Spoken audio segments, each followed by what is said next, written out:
सभी सुधीजनों को सादर नमस्कार। भारतीय धर्म दर्शन और अध्यात्म या तत्व चिंतन के क्षेत्र में श्रीमद् भगवत गीता का महत्व सर्व स्वीकार्य है। श्रीमद् भगवत गीता के हर अध्याय की पुष्पिका से जैसा विदित होता है कि इस ग्रंथ को उपनिषद स्वरूप माना गया है। इति श्रीमद् भगवत गीतासु उपनिषत्सु श्री कृष्णार्जुन संवादे, ऐसा प्रत्येक अध्याय के अंत में जो पुष्पिका या कोलोफन है उसमें कहा गया है। इससे गीता का लक्षण भी विदित हो जाता है कि गीता क्या है। गीता उपनिषद स्वरूप है। वह सर्वोपनिषदो गावः दोग्धा गोपाल नंदन पार्थो वत्स सुधीर भोक्ता दुग्धम गीतामृतम महत्। उपनिषदों का निचोड़ गीता है। तो गीता का एक लक्षण भी इसके द्वारा बनाया जा सकता है कि उपनिषद स्वरूप माना जाए जो ग्रंथ, उपनिषदों का निचोड़ जिसमें प्रस्तुत किया जाए, वेदांत तत्व जिसमें प्रस्तुत किया जाए, धर्म दर्शन और विशेष रूप से अध्यात्म का प्रतिपादन जिसमें हो, वो संवाद रूप हो। गीता सदैव संवाद रूप होगी, ऐसा ग्रंथ गीता है। यह लक्षण इसलिए भी समझ लेना आवश्यक है कि एक गीता नहीं है। संस्कृत साहित्य के सभी अध्येता यह जानते हैं कि श्रीमद् भगवत गीता तो है, पर उसके अतिरिक्त अन्य अनेक गीताएं हैं। और गीता एक विधा हो गई। गीता एक विधा हो गई, इसीलिए आधुनिक संस्कृत साहित्य में भी गीताएं लिखी गईं कि हम भी एक गीता लिखते हैं। पंडिता क्षमाराव ने सत्याग्रह गीता लिखी। गांधी के सत्याग्रह आंदोलन को केंद्र में रख करके, संपूर्ण गांधी चरित को केंद्र में रख करके अत्यंत सुंदर रमणीय महाकाव्य है, जो संस्कृत के सर्वश्रेष्ठ महाकाव्यों में निश्चित रूप से माना जाना चाहिए। और सत्याग्रह गीता के बाद उन्होंने उत्तर सत्याग्रह गीता और उत्तर जय सत्याग्रह गीता, 3 गीताएं लिखी। तो गीता की बड़ी लंबी परंपरा है जो 20वीं शताब्दी तक संस्कृत में चली आ रही है, और 20वीं शताब्दी में भी अन्य अनेक गीताएं लिखी गईं। वे संवाद रूप प्राय हैं, पर विषय उनमें बदल गया है। इसलिए यह लक्षण उन पर लागू नहीं होता कि तत्व चिंतन या अध्यात्म का निरूपण ही होना चाहिए। पर गीता उन्होंने कह दिया है, क्योंकि एक कलेवर की दृष्टि से, संरचना की दृष्टि से उन्होंने एक फॉर्मेट जो गीता का है उसका अनुकरण किया कि 18 अध्याय होंगे, जैसा सत्याग्रह गीता में 18 अध्याय है। तदनुसार उन्होंने गीता पंडिता क्षमाराव ने कह दिया है, और संवाद रूपता उस ग्रंथ में आती है। इसलिए भी अन्य अनेक लोगों ने इसी दृष्टि से गीता का प्रणयन आधुनिक काल में भी किया है। पर जैसा मैंने कहा कि प्राचीन काल में भी श्रीमद् भगवत गीता के अतिरिक्त अन्य अनेक गीताएं प्रणीत हुई। और यह भी एक विचारणीय विषय है कि सबसे प्राचीन गीता कौन सी है, क्योंकि महाभारत में तो गीता है, भीष्म पर्व में श्रीमद् भगवत गीता जिसको हम कहते हैं, और श्री कृष्ण और अर्जुन का संवाद युद्ध के पहले जो होता है वह संवाद ही श्रीमद् भगवत गीता कहा जाता है। पर महाभारत में ही अनेक गीताएं हैं। उसमें से हंस गीता पर एक वक्तव्य मैंने पहले यूट्यूब की इसी धारावाहिनी पर या इसी चैनल पर दिया है। तो कुल कितनी गीताएं हैं, यह भी एक प्रश्न है। गीताओं की मुझे लगता है कि संख्या का परिगणन करना ही आसान कार्य नहीं है। इस दृष्टि से राजस्थान विश्वविद्यालय के दर्शन विभाग में आचार्य रहे हैं प्रोफेसर राजेंद्र प्रसाद शर्मा। उन्होंने कुछ कार्य किया है, उनका कार्य प्रकाशित है। 3 खंडों में गीता महोदधि उनके द्वारा संपादित ग्रंथ है, जिसमें उन्होंने 18 गीताएं संकलित की हैं और हिंदी अनुवाद भी दिया है। यह राजस्थान विश्वविद्यालय के दर्शन विभाग से ही यह ग्रंथ 3 खंडों में 2010 में प्रकाशित किया गया। जिनको अधिक जिज्ञासा है वो गीता के संबंध में अध्ययन चिंतन करना चाहते हैं, वे इस ग्रंथ का अध्ययन कर सकते हैं। किंतु इसमें जो 18 गीताएँ हैं, उनका मैं संक्षेप में विहंगावलोकन इस ग्रंथ के आधार पर करूँगा। इसमें राजेंद्र प्रसाद शर्मा जी ने इन 18 गीताओं का परिचय दिया है, अनुवाद भी किया है और इससे किस प्रकार से केवल एक ही गीता में यह धर्म दर्शन और विशेष रूप से अध्यात्म अथवा तत्व चिंतन का विमर्श नहीं हुआ, अनेक गीताओं में हुआ है। हमारी बुद्धि एक में विश्रांत नहीं होती, बहुलता में हम अपने आप को समझते हैं, खोजते हैं। अनेक परंपराएं हैं, एक परंपरा नहीं है। अनेक संस्कृतियां हैं, कोई एक अकेली संस्कृति नहीं है। उनमें एक एक एक तत्व अनुस्यूत हो सकता है, एक सूत्रता रह सकती है, पर भारतीय संस्कृति एक संस्कृति नहीं, भारतीय परंपरा कोई एक परंपरा नहीं, भारतीय ज्ञान मीमांसा कोई एक ज्ञान मीमांसा नहीं, इसलिए गीता भी कोई एक गीता नहीं, बहुविध गीताएं हैं और सैकड़ों गीताएं हैं, शताधिक तो कम से कम है ही, क्योंकि 104 गीताओं की सूची तो राजेंद्र प्रसाद शर्मा जी ने गीता महोदधि के तीसरे खंड की अपनी भूमिका में दी है। उसमें से 18 गीताएं उन्होंने प्रत्येक खंड में 6-6 गीताएं करके 18 गीताएं उन्होंने 3 खंडों में प्रकाशित की हैं। वह 6 की संख्या और 18 की संख्या की अन्विति उन्होंने बना रखी है। इस प्रकार की अन्विति श्रीमद् भगवत गीता में भी है, 18 अध्यायों के द्वारा। श्रीमद् भगवत गीता में ही नहीं, महाभारत में भी 18 पर्व हैं और अनेकत्र 18 की संख्या एक विशेष अभिप्राय सूचक संख्या के रूप में हमारी शास्त्र परंपरा में गृहीत होती है। इसमें 18 तरंग हैं गीता महोदधि में, क्योंकि महोदधि उन्होंने ग्रंथ का नाम रखा है, स्वसंपादित ग्रंथ का, राजेंद्र प्रसाद शर्मा जी ने, इसलिए 18 तरंगों में उन्होंने संकलित किया है महोदधि के अंतर्गत 18 गीताओं को। प्रथम तरंग में गणेश गीता है, देवी गीता है और 3 राम गीताएं हैं।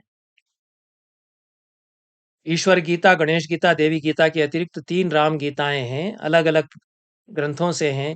अद्भुत रामायण में राम गीता आती है, अध्यात्म रामायण में राम गीता आती है और स्कंद पुराण में राम गीता है। ये 3 राम गीताएं और गणेश, देवी तथा ईश्वर नाम से गीताएं मिला करके 6 गीताएं गीता महोदधि के पहले खंड में हैं। इसमें गणेश गीता में 11 अध्याय हैं और गणेश पुराण में यह है, इसमें सांख्य और योग का प्रतिपादन विशेष रूप से है और वही सरणी है जो गीता में है। सांख्य और योग के सिद्धांत उसी प्रकार से बताए गए हैं। कर्मयोग का विस्तार से प्रतिपादन है। सांख्य और योग का सार तत्व का विवेचन प्रथम अध्याय में करने के पश्चात द्वितीय अध्याय में, फिर ज्ञान योग का निरूपण किया गया है तृतीय में, फिर कर्म संन्यास योग का प्रतिपादन चतुर्थ में किया गया है और योग की प्रशंसा विस्तार से की गई है पंचम अध्याय में। फिर उसी प्रकार से गीता की अनुकृति में ही योग वृत्ति की प्रशंसा की गई है और पंचम अध्याय में और षष्ठ अध्याय में बुद्धि योग का निरूपण किया गया है। 7वें अध्याय में उपासना योग है, यह इसमें नवीनता है। और 8वें अध्याय में विश्वरूप दर्शन जो श्री कृष्ण के द्वारा अर्जुन को दिखाया गया, उसके अनुसार 11वें अध्याय में श्रीमद् भगवत गीता में है और इसमें विश्वरूप का दर्शन गणेश द्वारा जो प्रतिपादित है उसका प्रतिपादन है। गीता का प्रभाव इसमें सीधे सीधे दिखाई पड़ता है। 9वें अध्याय में क्षेत्र, क्षेत्रज्ञ, ज्ञेय और विवेक का वर्णन किया गया है। 10वें अध्याय में सत्व, रजस और तमस 3 गुणों का वर्णन, प्रकृति का स्वरूप बताया गया है और 11वें अध्याय में त्रिविध कर्म, दान, तप, ज्ञान इत्यादि का निरूपण किया गया है, वर्ण धर्मों का निरूपण किया गया है। इस प्रकार से यह गीता गणेश गीता है और प्रथम तरंग में गीता महोदधि में प्रथम खंड में यह संकलित है। द्वितीय तरंग में देवी गीता है, यह देवी भागवत से ली गई है और इसमें 10 अध्याय हैं। यह शाक्त दर्शन का प्रभाव इस पर है इस गीता में और देवी का स्वरूप, देवी संबंधी तत्व चिंतन, तत्व विवेचन भी है और माया का स्वरूप बताया गया है। देवी माया के रूप में अपना दर्शन देती हैं, भगवती देवताओं के सामने प्रकट होती हैं। भगवती की सर्वव्यापकता का प्रतिपादन है और परम पद की प्राप्ति का उपाय भी देवताओं को भगवती बताती हैं। तत्व चिंतन, यम, नियम, आसन, प्राणायाम, प्रत्याहार, धारणा आदि अष्टविध योगांग का, अष्टांग योग का उपदेश वे देती हैं। कुंडली जागरण की विधि वे बताती हैं और हिमालय को ज्ञानोपदेश वे करती हैं। ब्रह्म के स्वरूप का प्रतिपादन वे करती हैं और अपनी शक अपनी भक्ति का स्वरूप वे बताती हैं, कैसे भक्ति की जाए उनकी। फिर तीर्थों, व्रतों और उत्सवों का भी वर्णन इसमें किया गया है। देवी पूजन के विविध प्रकारों का वर्णन किया गया है और देवी की पूजा विधि और फलश्रुति उसकी बताई गई है अंतिम 10वें अध्याय में। इस तरह से द्वितीय तरंग में देवी भागवत पुराण की देवी गीता इसमें संकलित है और तृतीय तरंग में ईश्वर गीता है जो कि कूर्म पुराण में आती है। ईश्वर गीता में ईश्वर से आशय शिव से है और शिव और अत्रि आदि ऋषियों का संवाद इस गीता में है। संवाद रूप तो सभी गीताएं हैं। देवी गीता में देवी का देवताओं से संवाद है और ईश्वर गीता में ईश्वर या शिव का संवाद ऋषियों के साथ में है। इस गीता में 11 अध्यायों में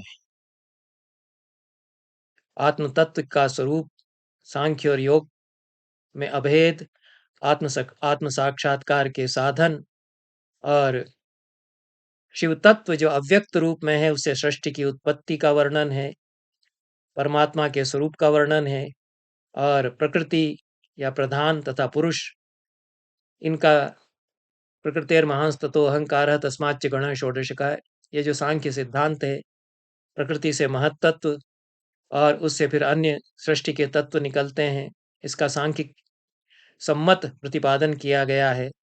फिर शिव भक्ति का महात्म्य, शिवोपासना का स्वरूप, उसकी सुगमता और शिव के द्वारा उपदेश, नृत्य करते हुए शिव अपना दर्शन देते हैं मुनियों को, मुनिजन स्तुति करते हैं शिव की। यह प्रसंग इसमें 5वें अध्याय में है और शिव या शंकर के द्वारा ऋषिगणों को सर्वव्यापी सर्वव्यापी अपने स्वरूप का उपदेश इसमें दिया गया है और अपनी विभूतियों को वे बताते हैं। 24 तत्व, 3 गुण, पशु, पाश और पशुपति, इनका वे वर्णन करते हैं। शैव दर्शन सम्मत प्रतिपादन इसमें यह किया गया है। कूर्म पुराण में यह जो ईश्वर गीता इसमें है और महेश्वर का द्वितीय अद्वैत तत्व के रूप में प्रतिपादन इसमें किया गया है और ज्ञान से परम पद की प्राप्ति का भी इसमें प्रतिपादन है।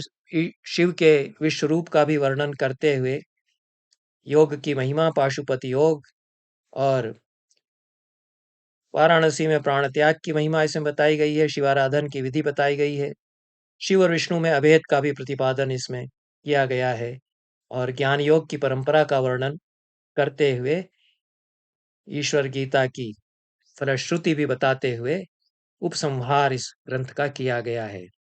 इस प्रकार से गणेश गीता, देवी गीता और ईश्वर गीता, इन 3 ग्रंथों के अलावा 3 राम गीताएं, अद्भुत रामायण से राम गीता, इसमें कुल 4 ही अध्याय हैं। अध्यात्म रामायण से राम गीता, इसमें 1 ही अध्याय है और स्कंद पुराण से राम गीता, इसमें 3 अध्याय हैं। तो यह सभी ग्रंथ संवाद रूप हैं। सांख्य दर्शन के अनुसार तत्व विवेचन प्राय सभी गीताओं में मिलता है, भले ही वह शाक्त सम्मत गीता हो, शाक्त दर्शन सम्मत गीता हो, शैव दर्शन सम्मत गीता हो। और श्रीमद् भगवद गीता में भी सांख्य दर्शन का विवेचन और ज्ञान योग तदाधारित होता है यह, और सांख्य के साथ फिर योग का प्रतिपादन। और श्रीमद् भगवद गीता के आधार पर ही सांख्य और योग का अभेद भी इन गीताओं में बताया गया है। इस प्रकार से यह 6 गीताएं प्रथम खंड में इस गीता महोदधि में आई हैं। आकार में छोटी नहीं हैं गीताएं, और कुछ गीताएं तो ऐसी हैं जो श्रीमद् भगवत गीता से बड़ी हैं। जैसे गणेश गीता है, गणेश पुराण ही बड़ा बृहत्काय पुराण है। उसमें कई खंड हैं।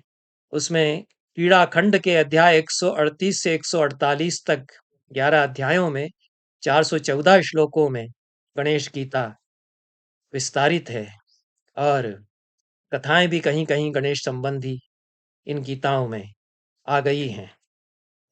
उसी प्रकार से देवी गीता है, जो देवी भागवत पुराण में है। इसमें 507 श्लोक हैं। देवी भागवत पुराण के 7वें स्कंद में अध्याय 31 से 40वें अध्याय तक, यह 10 अध्यायों में देवी गीता है। तो आकार में कुछ गीताएं बहुत लघुकाय भी हैं, पर कुछ गीताएं श्रीमद् भगवत गीता की तरह दीर्घाकार भी हैं, और कुछ उससे बड़ी भी हैं। और उसी प्रकार से ईश्वर गीता कूर्म पुराण के अध्याय 1 से 11 तक है। इसमें 330 श्लोक हैं। विषय वस्तु इसकी मैंने बताई ही है। शेष राम गीताएं हैं, वे आकार में कुछ तो छोटी हैं। जैसे कि अद्भुत रामायण में जो राम गीता आई है, वह उत्तरकांड में अद्भुत रामायण के अध्याय 11 से 14 तक है। 4 अध्यायों में है। 166 ही श्लोक इसमें कुल मिलाकर के हैं। और दूसरी राम गीता अध्यात्म रामायण में है, अध्यात्म रामायण के उत्तरकांड में है। यह उमा महेश्वर संवाद के रूप में है। यह भी छोटी है आकार में। कुल 62 श्लोक इसमें हैं। और स्कंद पुराण में जो राम गीता है, उसमें 3 अध्याय हैं, 166 श्लोक उसमें हैं। इस प्रकार से 6 गीताएं ये हैं। दूसरे खंड में 7, 8, 9, 10, 11, 12 ये 6 तरंग हैं इस ग्रंथ में। और श्रीमद् भागवत से उद्धव गीता, जो आकार में बहुत विशाल है, यह 7वें तरंग में दूसरे खंड में इसमें दी गई है। और ये गीताएं तो प्रसिद्ध हैं, जो राजेंद्र प्रसाद शर्मा जी ने संकलित की हैं। अनेक गीताएं अप्रसिद्ध भी हैं, और उनको भी संकलित किया जाना चाहिए। और महाभारत से ही बहुत सारी गीताएं संकलित की जा सकती हैं। तो ये गीता परंपरा कितनी विविध है, और एक सूत्रता भी गीता परंपरा में है, यह हम इसमें देखते हैं। उद्धव गीता में जो अध्यात्म तत्व का उपदेश उद्धव देते हैं, अवधूत उपाख्यान उसमें है, और विस्तार से अवधूत उपाख्यान है। कई अध्यायों में 7 गुरुओं की कथा आ जाती है। ये प्रतीकात्मक दृष्टांत इसमें आ जाते हैं। भक्तजनों के लक्षण इसमें आ जाते हैं। सत्संग की महिमा का निरूपण विशेष रूप से इसमें किया गया है। भगवान की विभूतियों का वर्णन इसमें किया गया है। यह गीता सुविदित है। भागवत प्रवचनकार भी तदनुसार उपदेश देते रहे हैं। और यह आकार में बहुत ही बड़ी गीता भी है। यम गीता, यह नरसिंह पुराण में है, जो कि 8वें तरंग में इसमें है। और इसमें नरसिंह पुराण में यम के द्वारा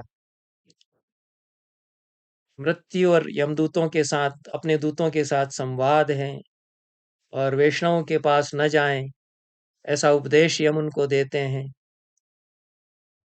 इस प्रकार के कथन इसमें हैं।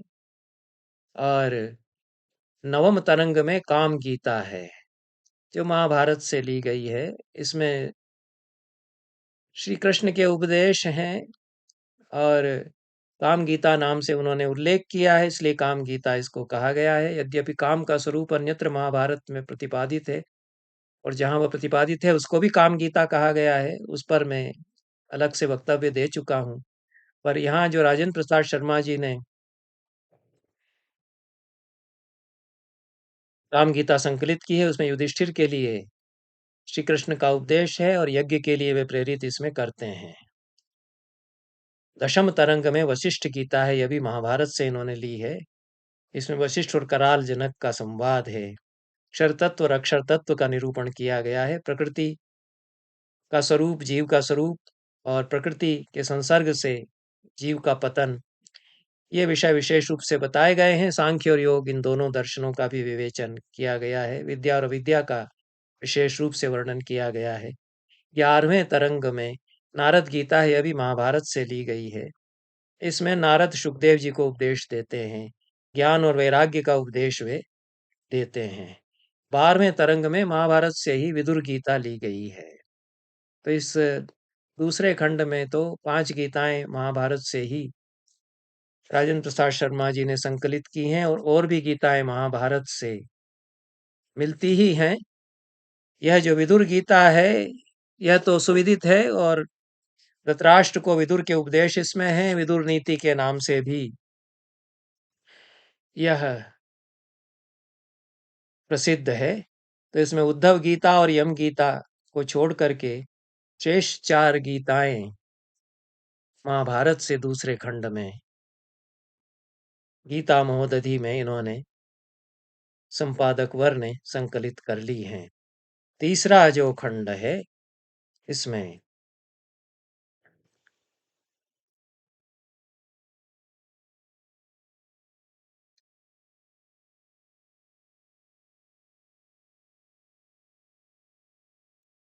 तेरहवां तरंग, 13 से 18वें तक तरंग, इसमें 6 तरंग हैं। इसमें अनुगीता है, यह भी प्रसिद्ध है और महाभारत से ली गई है। फिर काश्यप गीता है, यह 4 अध्यायों में है, और यह भी महाभारत से ली गई है। अर्जुन श्री कृष्ण से गीता के विषय में प्रश्न करते हैं, और अर्जुन को श्री कृष्ण सिद्ध महर्षि और काश्यप का संवाद बताते हैं। काश्यप के प्रश्नों के उत्तर में सिद्ध महात्मा द्वारा जीव की विविध गतियों का वर्णन किया गया है। जीव का गर्भ में प्रवेश, आचार धर्म, कर्मफल की अनिवार्यता तथा संसार तरने के उपाय, ये इसमें विषय प्रतिपादित हैं। और चौथे अध्याय में, अंतिम अध्याय जो है, गुरु शिष्य के संवाद में मोक्ष प्राप्ति के उपायों का प्रतिपादन करते हुए उपसंहार किया गया है। और ब्राह्मण गीता है, यह बड़ी गीता है। अध्याय 5 से 19 तक इसमें अध्याय हैं, 14 अध्याय। और ब्राह्मण अपनी पत्नी को ज्ञान यज्ञ का उपदेश इसमें देता है। यज्ञ वर्णन इसमें किया गया है। 7 होताओं का वर्णन है। प्राण, अपान आदि जो वायु हैं, उनका स्वरूप बताने के लिए उनका परस्पर संवाद इसमें है। इस प्रकार से यह देवर्षि नारद और देवमत का संवाद भी इसमें है। चातुर्होम यज्ञ का वर्णन किया गया है। अध्यात्म परक प्रतीकात्मक वन का वर्णन किया गया है। अध्यात्म वन का वर्णन किया गया है। और परशुराम की कथाएं भी इसमें आ गई हैं। अलर्क के ध्यान योग का दृष्टांत देते हुए परशुराम जी को समझाया गया है। परशुराम की तपस्या का वर्णन उसके बाद है। और अम्बरीश की गाथा है अध्यात्म संबंधी। फिर जनक का संवाद इसमें आ जाता है। इस प्रकार से श्री कृष्ण के द्वारा ब्राह्मण, ब्राह्मणी और क्षेत्रज्ञ का रहस्य बताते हुए ब्राह्मण गीता का उपसंहार इसमें किया गया है। तो यह ब्राह्मण गीता है। इसके तृतीय खंड, तृतीय खंड में अनुगीता के अतिरिक्त, जिसमें कि काश्यप और ब्राह्मण का संवाद है, इसको ब्राह्मण गीता नाम दिया है। अनुगीता के अतिरिक्त यह भी नाम इसका प्रचलित है। हंस गीता भी इसमें संकलित है तृतीय खंड में। और बृहस्पति गीता, याज्ञवल्क्य गीता, व्यास मैत्रेय गीता, पाराशर गीता, इतनी गीताएं तृतीय खंड में संकलित हैं। ये सभी गीताएं महाभारत से संकलित की गई हैं। तीनों खंडों में गीता महोदधि के भूमिका में परिचय सब गीताओं का राजेंद्र प्रसाद शर्मा जी ने दिया ही है। तृतीय खंड की भूमिका में उन्होंने 104 गीताओं की सूची दी है। जितनी गीताओं की सूचना उनको प्राप्त हुई है, उनकी सूची उन्होंने दी है। इसमें से बहुत सारी गीताएं तो महाभारत से ही हैं, और कुछ अध्यात्म रामायण अन्य पुराणों से हैं। कुछ गीताएं संतों के द्वारा आविष्कृत की गई हैं। 2 गीताओं का आविष्कार स्वामी ज्ञानानंद जी के द्वारा किया गया, ऐसी सूचना दी गई है। वैष्णव गीता और श्रीधीश गीता, शेष गीताएं महाभारत और पुराणों के अतिरिक्त अन्य ग्रंथों से भी हैं। तत्व सारायण से ग्रंथ तत्व सारायण नामक ग्रंथ से है। सूर्य गीता भी एक स्वामी ज्ञानानंद जी के द्वारा आविष्कृत इसमें सूचित है। इस प्रकार से रामायण ग्रंथों के अतिरिक्त, महाभारत के अतिरिक्त, पुराणों के अतिरिक्त कतिपय अन्य गीताएं भी प्राप्त होती हैं। गीता की परंपरा बड़ी महत् परंपरा है और ये सभी गीताएं अध्येतव्य हैं। और श्रीमद् भगवत गीता के विषय भी अधिकांश गीताओं में आए हैं, पर नवीनता भी है। इस दृष्टि से भी ये अध्येतव्य हैं। इन शब्दों के साथ गीता विषयक यह वक्तव्य, गीता की विविधता कितनी है, इस पर ध्यान आकर्षित करने के लिए मैंने दिया। बहुत बहुत आप सभी को धन्यवाद। नमस्कार।